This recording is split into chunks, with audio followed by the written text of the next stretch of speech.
જય હિન્દ સ્ટુડન્ટ। હવે જો ધોરણ 8 ની અંદર 10મું ચેપ્ટર જોતા હતા ઘનાકારનું પ્રત્યક્ષીકરણ।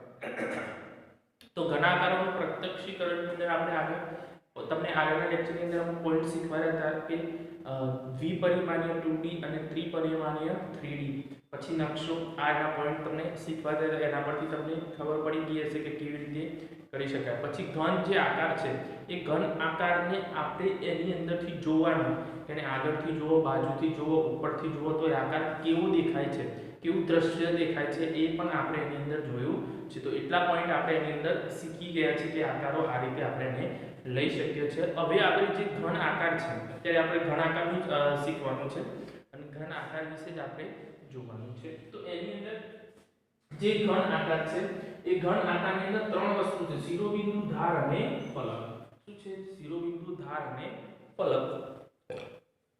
તો શિરોબિંદુ કોને કહેવાય, ધાર કોને કહેવાય અને ફલક કોને કહેવાય એના વિશે આપણે સમજીએ થોડું। તો હવે જો બહુકોણથી ઘેરાયેલા સમતલીય ભાગને ફલક કહેવામાં આવે છે। જે બહુકોણ છે બરાબર, બહુકોણ એટલે વધારે ખૂણા, એટલે બહુકોણથી ઘેરાયેલા, બહુકોણથી ઘેરાયેલા સમતલીય ભાગને શું કહેવામાં આવે છે? ફલક કહે, શું કહે છે? ફલક કહે છે। કે જે બહુકોણના સમતલીય ભાગ છે એને ફલક કહેવામાં આવે છે। ઉપરાંત તમામ ઘન આકારોને ફલકથી બનેલા હોય છે। આ ફલક જ્યાં મળે છે તેને ધાર કહેવામાં આવે છે। ફલક જ્યાં મળે એનું તમને આકૃતિ દોરી એટલે ખબર પડી જશે। ફલક જ્યાં મળે છે તેને શું કહેવામાં આવે છે? ધાર કહેવાય છે। એને ધાર કહેવામાં આવે છે। જે ફલકને જે બિંદુ મળતા હોય છે અને આ ધાર રેખાખંડ સ્વરૂપે હોય છે। આ ધાર જ્યાં મળે છે તેને શિરોબિંદુ તરીકે ઓળખવામાં આવે છે। ફલક જ્યાં મળે અને ધાર જ્યાં મળે છે તેને શું કહેવામાં આવે છે?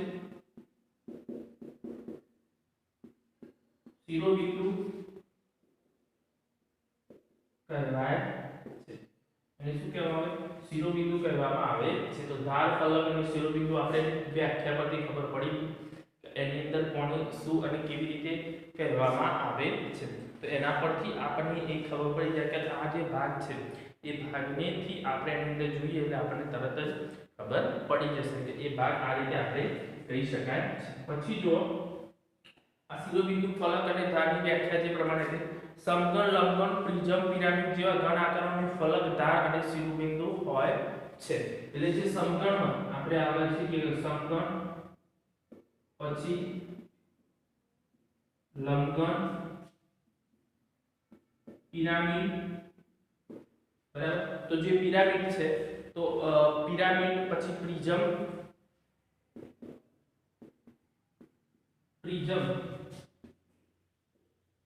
જેવા આકારો, જેવા જે આકારો આપણે લખીએ છીએ એ આકારો, જેવા આકારોને ફલક,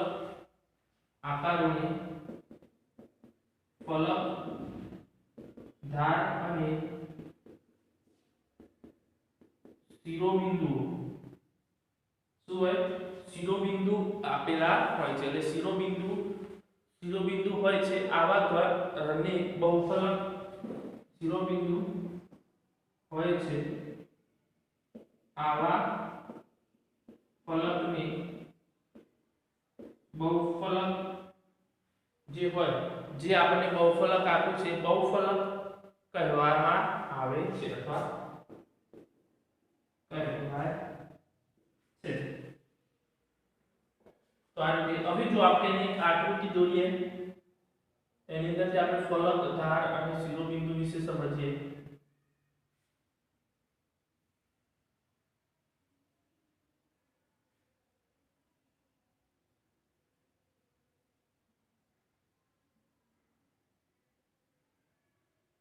આપણે શું દોર્યું છે? સમઘન દોર્યું। આપણે શું કર્યું છે? સમઘન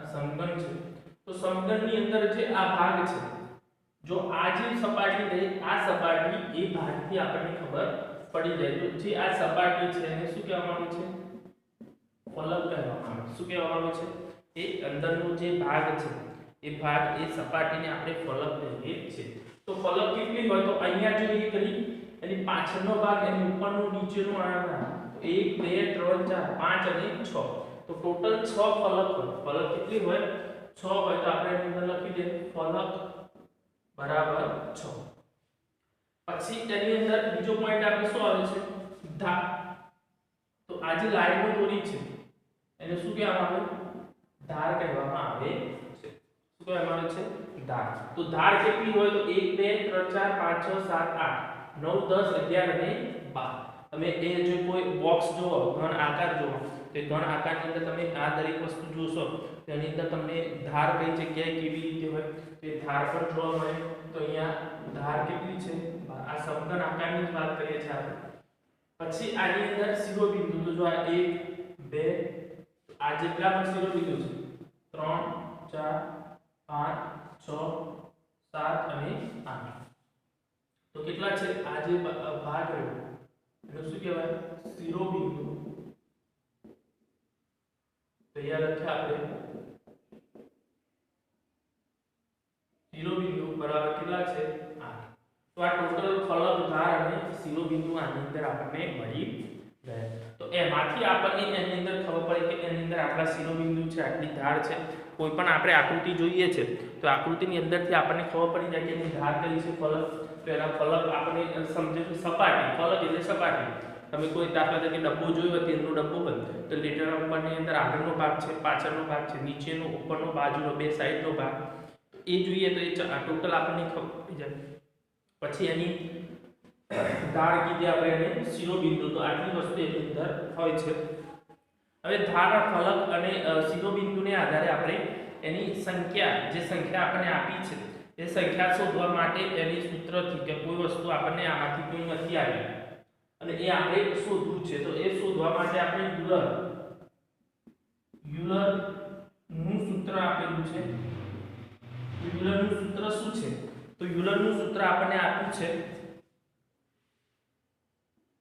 f plus b minus f plus b minus e બરાબર 2 આ રીતનું આપણને સૂત્ર આપેલું છે હવે f એટલે શું તો ફલક f એટલે ફલક તો આ યાદ રાખવાનું આપણે કે કયો આકાર કેવી રીતે આપણે એની અંદર કહી શકીએ છીએ v એટલે શિરોબિંદુ v એટલે શિરોબિંદુ અને e એટલે ધાર સો એટલે e એટલે આ f પછી ધાર એટલે e અને શિરોબિંદુ એટલે v તો આ ત્રણ આપણે ખબર પડી કે સૂત્ર પ્રમાણે આપણે મૂકીએ એટલે આપણને કોઈ દાખલા તરીકે આમાંથી કોઈ સંખ્યા નથી આપી આપણને જેની સંખ્યા નથી આપી તો એમાંથી આપણને એમાં ખબર પડી જાય કે આની અંદર કોણ કેટલા છે દાખલા તરીકે આની અંદર આપણને ફલક ના આપી હોય ધાર અને શિરોબિંદુ આપે છે ધાર એટલે e તો e એટલે માઈનસ પછી એટલે 8 8 જો અહીંયા 8 છે તો 8 પ્લસ છે અને 12 માઈનસ પ્લસ માઈનસ માઈનસ એટલે માઈનસ 4 માઈનસ 4 માંથી આવા જો એટલે પ્લસ થઈ ગયો પ્લસ 4 2 પ્લસ 4 એટલે 6 થઈ ગયો તો 6 સંખ્યા મળી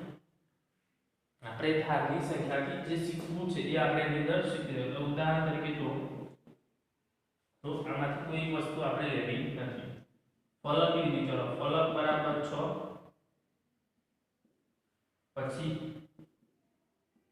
શિરોબિંદુ બરાબર 8 અને ધાર બરાબર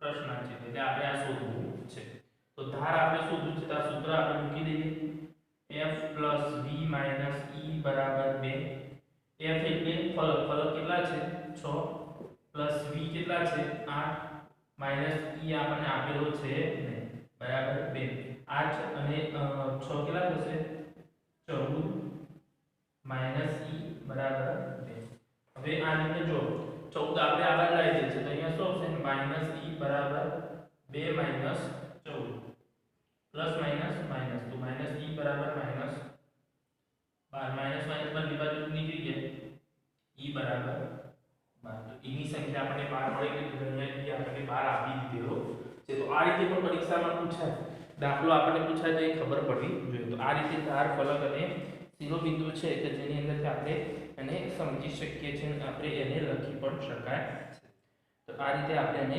લખી શકીએ આટલું લખી દો પછી આગળ તમને શીખવાડું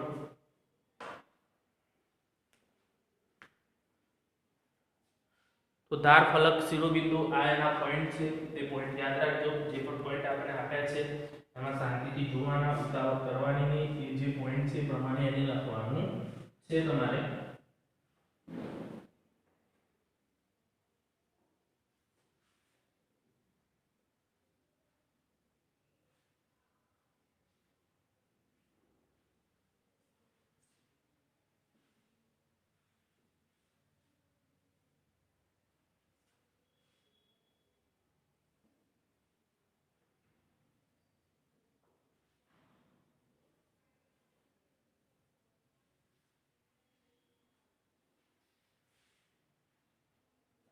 હવે જો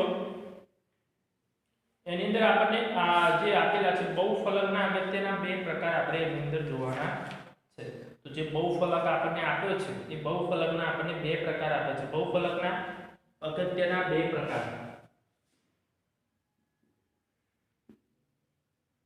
બહુફલકના અગત્યના બે પ્રકાર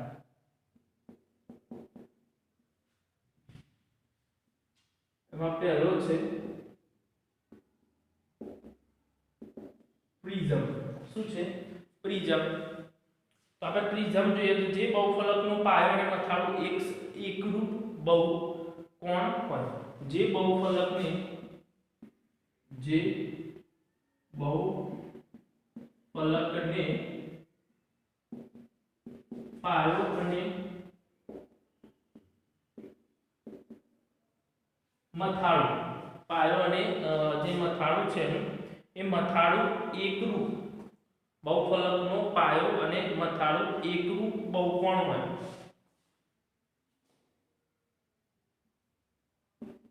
એકરૂપ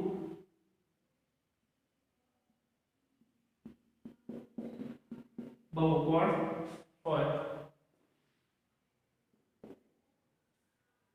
પાયો અને મથાળું જોઈએ એટલે એકરૂપ બહુકોણ હોય અને બાકીના ફલક સમાંતર બાજુ ચતુષ્કોણ હોય બરાબર બાકીના ફલક શું હોય સમાંતર બાજુ ચતુષ્કોણ હોય અને બાકીના ફલક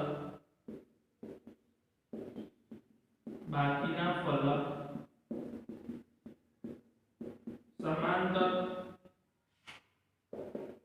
બાજુ તો આપણે સમાંતર બાજુ ચતુષ્કોણ હોય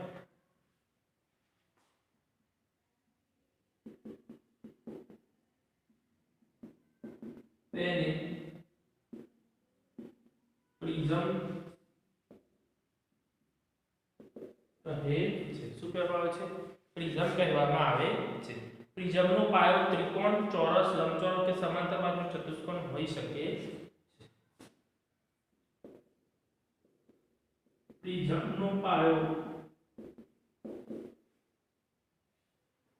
ચોરસ લંબચોરસ ત્રિકોણ ચોરસ લંબચોરસ ત્રિકોણ ચોરસ લંબચોરસ અથવા શું હોય સમાંતર બાજુ ચતુષ્કોણ હોઈ શકે કેવું હોઈ શકે સમાંતર બાજુ ચતુષ્કોણ હોઈ શકે છે તો આને આપણે પ્રિઝમ તરીકે ઓળખવામાં આવે છે તો પ્રિઝમની અંદર આપણે ખબર પડી કે કયો આકાર કેવી રીતે એનો હોય છે કેવી રીતે એનો ભાગ પણ આપણે દોરી શકીએ છીએ તો એ આકારથી આપણને ખબર પડે કે આ પ્રિઝમ છે તે પ્રિઝમથી આપણે એને લઈ શકાય છે જે ભાગ આપણને આપ્યો હોય એ ભાગથી આપણે એને દર્શાવી શકીએ કોઈ પ્રિઝમ આપણે દર્શાવો તો આ રીતે એને દર્શાવી શકીએ જો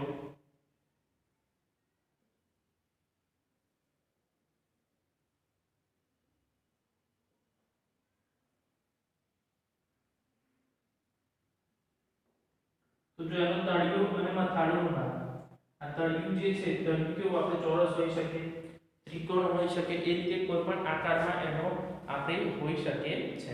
તો એ આકાર જે છે એ આકારની અંદર આપણે જોઈએ તો આકારમાં આપણને ખબર પડે કે કેવું હોય. પછી જો બીજો આકાર એની અંદર જોવો હોય તો આ રીતે પણ હોઈ શકે.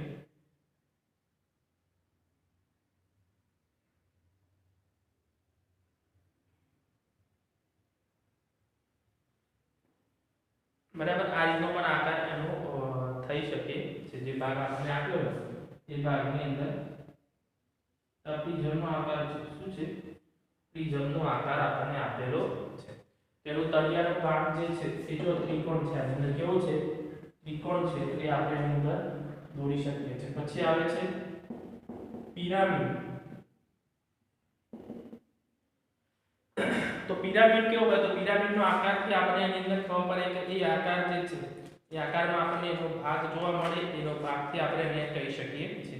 તો આ બહુકોણનો પાયો કોઈ પણ સંખ્યાવાળો બહુકોણ હોય છે. આ બહુકોણનો પાયો કોઈ પણ સંખ્યાવાળો બહુકોણ હોય છે. આ બહુકોણનો પાયો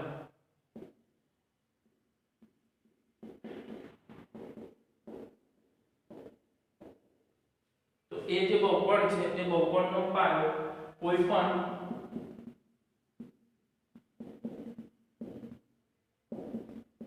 સંખ્યાવાળો બહુકોણ હોય છે. બહુકોણ હોય છે. કેવો હોય છે? બહુકોણ હોય છે. તેના ફલકો પાયાની દરેક બાજુમાંથી શરૂ થતા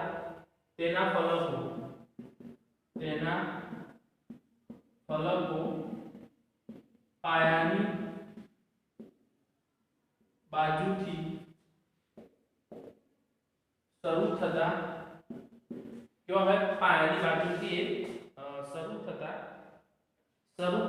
થતા પાયાની દરેક બાજુમાંથી શરૂ થતા ત્રિકોણો છે. પાયાની દરેક બાજુથી શરૂ થતા કેવા છે?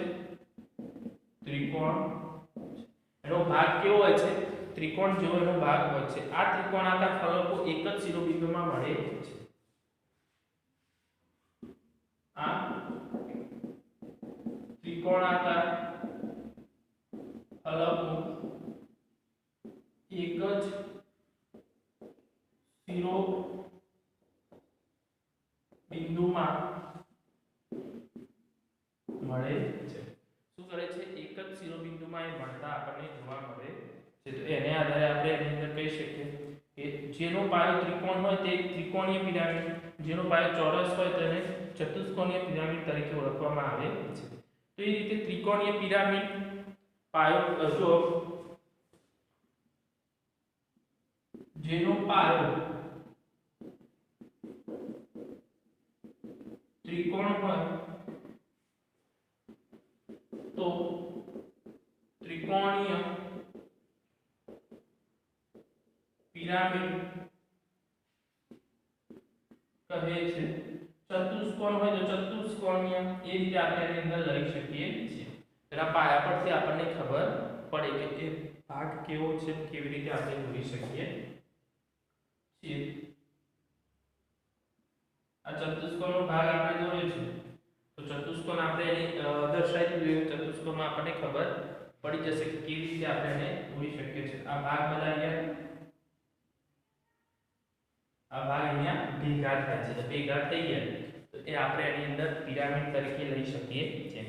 જે ભાગ આપણને આપ્યા છે એની અંદરથી આપણને ખબર પડે કે આ પિરામિડનો ભાગ છે. આ રીતે દર્શાવી શકાય. તો ખબર પડી. તો આટલા સુધી આપણે એની અંદર જોવાનું છે. જે ભાગ આપણને આપ્યો છે આ રીતે આપણે બહુકોણીય અગત્યના બે પ્રકારના પ્રિઝમ અને પિરામિડ વિશે જોઈ શકીએ. તમે પ્રિઝમ અને પિરામિડની આકૃતિ મેં દોરેલી છે. આ છે એક પ્રિઝમની છે, આ પિરામિડની આકૃતિ છે. તો પિરામિડની પ્રિઝમની અંદર તળિયું એનું જે છે એ તળિયા પરથી પણ આપણને ખબર પડે છે કે આકાર કેવો છે, કેવી રીતે આપણને આપેલો છે. તો આટલું લખી દો. પછી આપણે સ્વાધ્યાય 10.3 જોઈએ.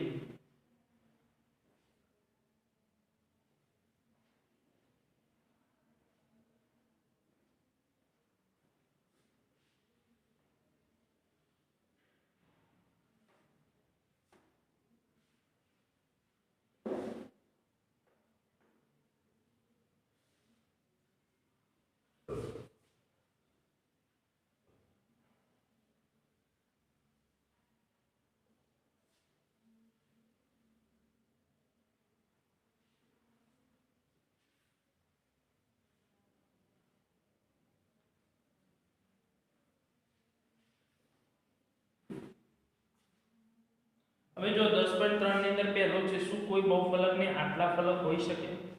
શું બહુફલકને આટલા બહુકોણ હોઈ શકે? બહુફલકને 3 ત્રિકોણ ફલક હોય તે શક્ય? હવે જો એની અંદરથી આપણે લખવાનું છે પહેલો પ્રશ્ન છે દાખલા નંબર 1 સ્વાધ્યાય 10.3 એમાં દાખલા નંબર 1 પહેલો તો અહીંયા શું કીધું છે શું તો ત્રણ ત્રિકોણ ફલક હોય તે શક્ય છે નહીં. તો બહુફલકને 3 ત્રિકોણ હોય તે શક્ય છે નહીં. તો આપણે શું લખવાનું છે? શક્ય નથી અને શક્ય છે. બે વસ્તુ લખવાની છે.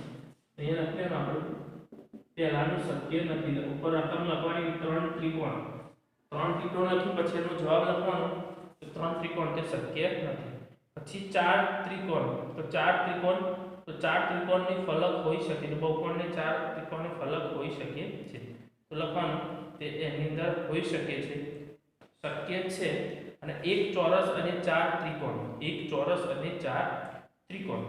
પણ જો 4 ત્રિકોણ તો 4 ત્રિકોણ છે એ શક્ય છે.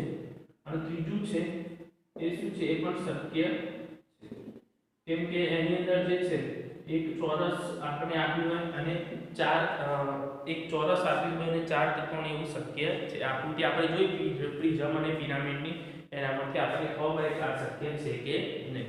પછી જો શું આપેલી કોઈ પણ સંખ્યાના ફલકની બહુફલક બની શકે છે? પિરામિડને ધ્યાનમાં રાખીને આપણે બોલવાનું છે. તો આપેલી ફલકની સંખ્યા 4 અથવા 4 થી વધારે હોય તો તેવા ફલકવાળો બહુકોણ બની શકે. તો એની અંદર જો તો શું આપેલા, તેની અંદર લખીએ કે હા આપેલા ફલકની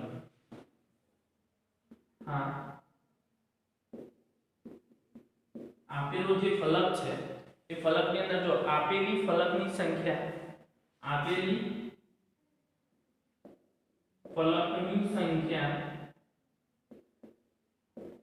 4 અથવા 4 થી વધારે હોય તો શક્ય છે. કેવું હોય? 4 અથવા 4 થી વધારે હોય તો એ શક્ય છે, એ આપણે કરી શકાય. પછી જો ત્રીજો આપણે નીચેમાંથી કઈ વસ્તુ પ્રિઝમ છે આપણે ઓળખાવવાની છે.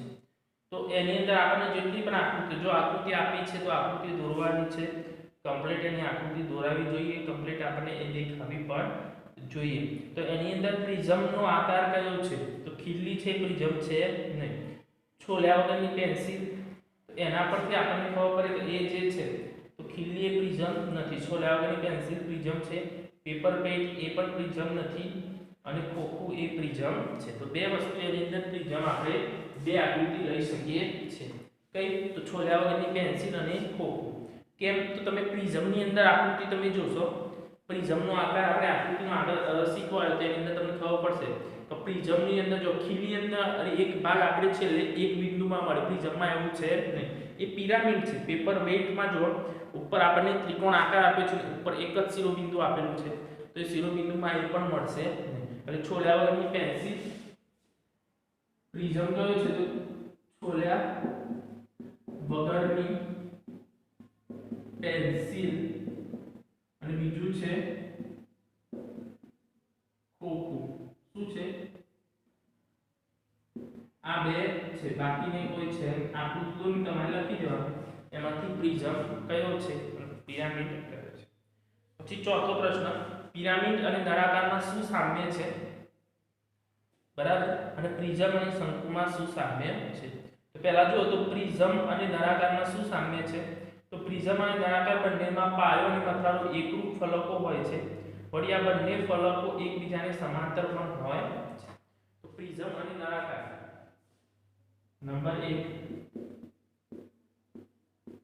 પ્રિઝમ અને નળાકારમાં પાયો અને મથાળું કેવું હોય છે? એકરૂપ હોય છે. કેવું હોય છે? એકરૂપ હોય છે. એટલે એકરૂપ પર હોય છે એટલે માટે આપણે એની અંદર કહી શકીએ કે બંનેની અંદર એ સામ્યતા છે.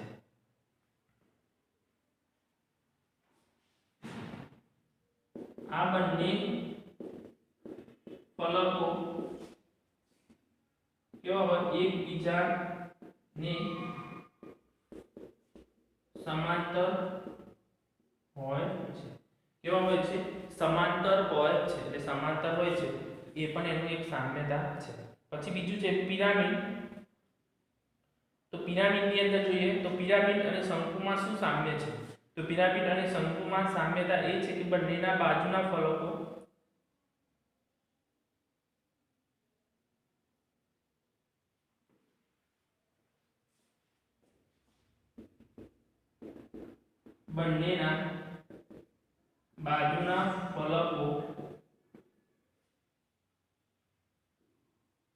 ઉપરની બાજુએ એક જ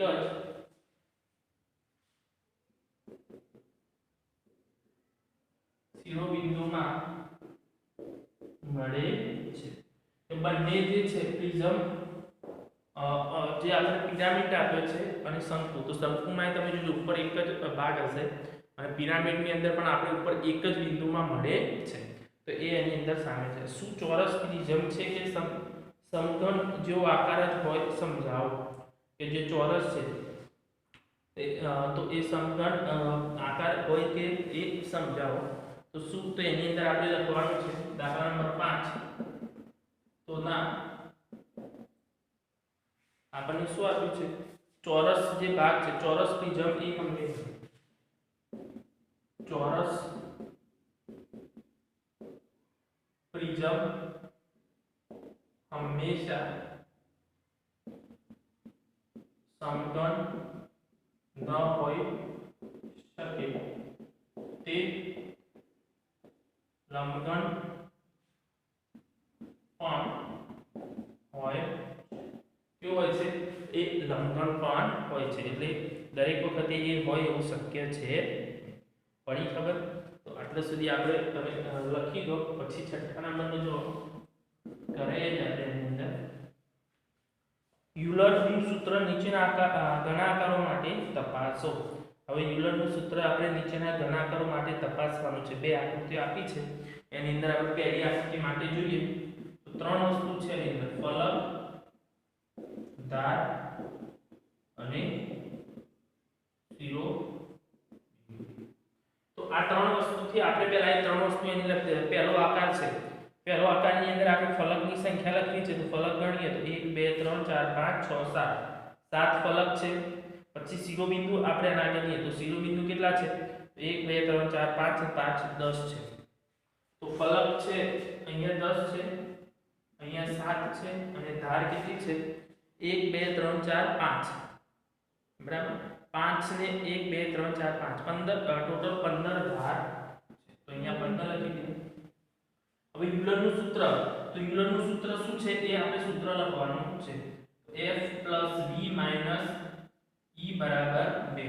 હવે આની અંદર મૂકીએ તો f = 7 + 7 પછી v. તો v મૂકીએ તો v આપણને કેટલા આપે છે? 10 અને -7 = 2. સૂત્ર પ્રમાણે આપણે એને મૂકીએ છીએ તો જો આ બંનેનો સરવાળો કરીએ તો કેટલા થાય? 17 - 7 = 2. 17 - 7 17 માંથી 7 આપણે શું કરવાના છે? માઈનસ કરો. 17 માંથી 7 માઈનસ કરો તો 10 થશે. પછી બરાબર 2 થશે. પણ તે વસ્તુ બરાબર છે નહીં. તો આપણે એની અંદર જે છે જે ભાગ આપણને આપ્યો છે એ ભાગથી આપણે એની અંદર લખી શકીએ કયો ભાગ કેવી રીતે આપેલો છે અને કેવી રીતે લખવાનો છે.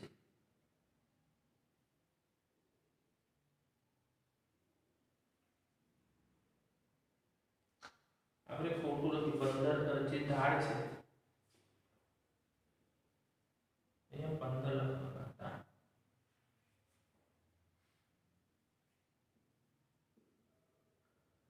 તો 7 માંથી 10 જાય તો કેમ કે 10 7 ને 10 17 થાય -15. તો જો આપણે એની અંદર -15 એટલે 2 આવશે અને અહીંયા પણ આપણે બરાબર 2 આપેલો છે. તો 2 આપ્યો છે તો એની અંદરથી આપણે કયો બંને બાજુ 2 જવાબ આવી ગયો. માટે આપણે શું કરીશું, શું આવે તો એની અંદર આપણે કીધું નીચેના ગણાંકો માટે તમારું સૂત્ર શક્ય છે. તો યુલરનું સૂત્ર સાચું છે. તો શું આવે, સાચું. કેવું છે, સાચું છે. જે બીજા નંબરનું છે એના માટે પણ તમારે ધાર, ફલક અને શિરોબિંદુ આ રીતે સંખ્યા લખી દેવાની. પછી આ સૂત્ર મૂકવાનું, સૂત્ર પ્રમાણે આપણે એની કિંમત આ રીતે શોધી દેવાની. તો શોધી જોવાનું સાચું છે કે ખોટું તમને ખબર પડી જશે. આટલું લખી દો પછી આગળ તમને લખાવું. જે છઠ્ઠાનું બીજા નંબરનું છે એ તમારે જાતે કરવાનો છે. એ જાતે તમે કરી દેજો.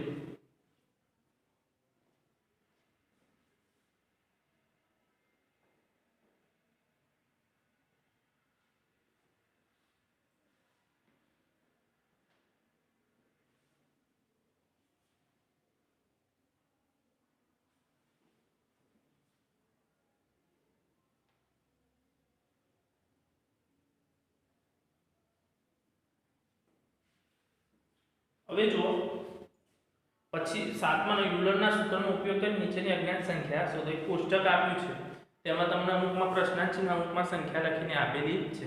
તો પ્રશ્નાર્થ ચિહ્ન છે એ સંખ્યા આપણે ત્યાં શોધવાની છે. તો કેવી રીતે આપણે શોધી શકીએ, કયું સૂત્રનો ઉપયોગ થાય, કેવી રીતે લખી શકીએ એ આપણે એની અંદર લખવાનું છે. હવે જુઓ, પહેલું આપણે તો આ કોષ્ટકે દોરી દેવાનું. દોર્યા પછી તમારે નીચે આ રીતે લખવાનું છે. નંબર 1 એની અંદર જો ફલક, ધાર અને શિરોબિંદુ. તો આ ત્રણ વસ્તુ આપણને આપી છે. તો ફલક, ધાર અને શિરોબિંદુ. એની અંદર જોઈએ આપણે કે ફલક, ધાર અને શિરોબિંદુમાં તો ફલક આપેલી નથી, શિરોબિંદુ છે. શિરોબિંદુ આપણને આપી દીધું છે. તમને આમાં ના ખબર પડે તો અહીંયા આપણે ફલક ને એ બધું એને ચલો લખીએ. ફલક નથી આપી, શિરોબિંદુ આપેલા છે. અહીંયા 6 આપ્યા છે, અહીંયા 12 આપ્યા છે, અહીંયા પ્રશ્ન ચિહ્ન આપ્યું છે. તો આપણે સૂત્ર મૂકવાનું. સૂત્ર કયું આવશે, f + v - e = 2. આ સૂત્ર પ્રમાણે આપણે લખવાનું છે. તો જો ફલક ની સંખ્યા આપણે આપી નથી એટલે f લખી દીધો, પ્લસ v આપણે આપી દીધું 6 માઈનસ ધાર 2 = 2. f પછી પ્લસ માઈનસ માઈનસ એ 12 માંથી 6 જાય -6 પ્લસ 2. f બરાબર આ માઈનસ આપણે જોઈ લીધું 2 + 6. f બરાબર કેટલા આવશે, આ રીતે આપણે જે આપણને આપી છે એની સંખ્યા આપણે શોધી શકાય છે. પછી બીજામાં જો 5, પછી શિરોબિંદુ નથી આપેલા અને ધાર આપણને આપેલી છે. 5 ફલક છે નંબર 2 એટલે f બરાબર 5. પછી શિરોબિંદુ નથી આપેલા, આપણે ધાર આપી છે એટલે e બરાબર ધાર કેટલી આપી છે, 9 આપી છે અને v આપણને આપેલો છે નહીં. તો v બરાબર કેટલા, પ્રશ્નાર્થ ચિહ્ન છે તો એની અંદર જો સૂત્ર મૂકી દઈએ આપણે f + v - e બરાબર 2. f આપ્યું છે 2 પ્લસ v નથી આપેલો માઈનસ અહીંયા 9 બરાબર 2. તો પ્લસ માઈનસ માઈનસ થઈ જશે તો v માઈનસ 7 બરાબર 2. 7 આમાંથી તો પ્લસ થઈ જાય v બરાબર 2 પ્લસ 7. તો v બરાબર કેટલા આવશે, તો એની અંદર આપણે જે સંખ્યા આપી હતી 9 અને 5 આપ્યા છે ને, સોરી અહીંયા 9 અને 5 આપ્યા, મેં 2 લખ્યા છે, અહીંયા 5 છે.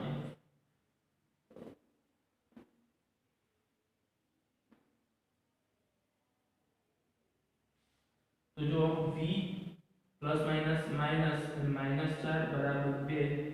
तो 2 प्लस 4 बराबर કેટલા આવશે, 6. કેટલા આવશે, 6. છેલ્લો દાખલો જો જાતે તમારે કરી દેવાનો. ત્રીજા નંબરનું જે ધાર વાળું છે એ તમારે નીચે જાતે ગણી દેવાનો છે. શું કોઈ બહુફલકને 10 ધાર 10 ફલક 20 ધાર અને 15 શિરોબિંદુ હોઈ શકે? तो जो एनी में पहलो આપણને f બરાબર 10, પછી v બરાબર અને e બરાબર. તો v બરાબર આપણને 15 આપ્યા છે અને e બરાબર 10 ધાર આપી છે, 20 ધાર આપી છે. હવે એને સૂત્ર આપણે મૂકીએ f + v - e બરાબર 2. f આપણને 10 આપે છે પ્લસ v આપણને 15 આપે છે, e 20 આપે છે બરાબર 2. સૂત્ર આપણે મૂકી દીધું. હવે જો 10 + 15 એટલે 25 - 20 બરાબર 2. 25 માંથી 20 જાય એટલે કેટલા વધશે? 5 વધશે. તો આપણે 5 લખી દીધા. તો જે સંખ્યા આપણે આપી દીધી અહીંયા 5 પછી બરાબર 2 શક્ય છે નહીં. અહીંયા લખી દેવાનું આપણે. તો એ પ્રમાણે આપણે એને દોરી શકાતો બહુફલક ન હોઈ શકે. તો અહીંયા લખવાનું બહુફલક ન હોઈ એ બહુફલક હોઈ શકે નહીં.